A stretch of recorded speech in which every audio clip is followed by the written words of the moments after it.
itself is a word. The word is interesting because it's a word that comes from a pagan. Hollywood is the holy wood, and it was the wood that the magical wands were made out of in the pagan sorcery, magic.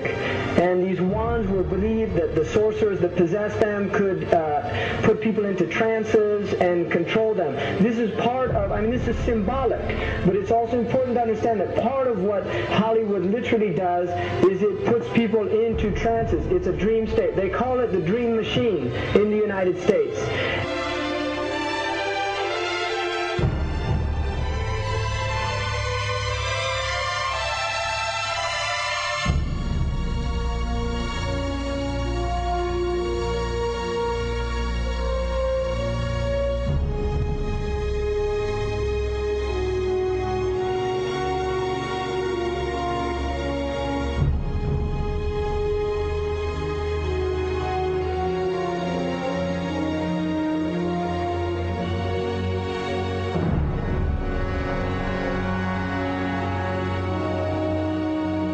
Creates fantasies for people. It puts people into these things. Now, one of the things is interesting that in the part of what's done in movie theaters, in darkened rooms where people watch television, is literally a trance state that occurs. So what's called suspended state of disbelief. You enter into a state, you suspend your disbelief and enter into a state whereby you begin to believe what you internally realize is imagination.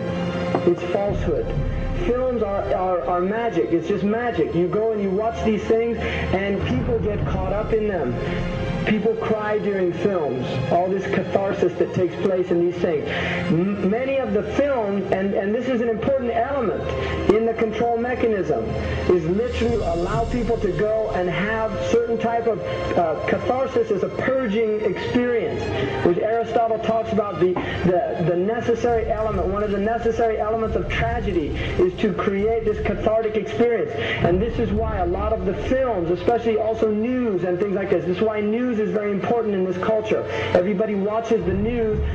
They have this tragic, cathartic experience of watching the tragedies of others and then feeling safe and complacent in their own experience of this suspended state of illusory well-being. So these are very intricate and sophisticated methods. Now, I think it's dangerous, although there are elements, there's concerted efforts that take place, there's also a lot of people that have similar worldviews that aren't necessarily working together in concerted efforts.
like this.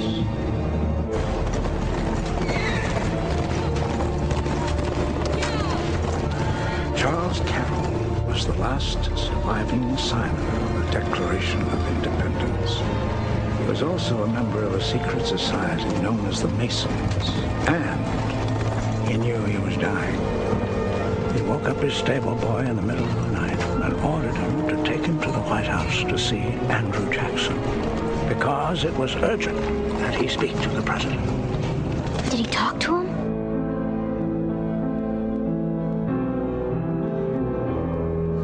No, he never got the chance. The president wasn't there that night.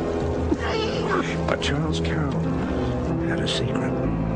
So he took into his confidence the one person he could, my grandfather's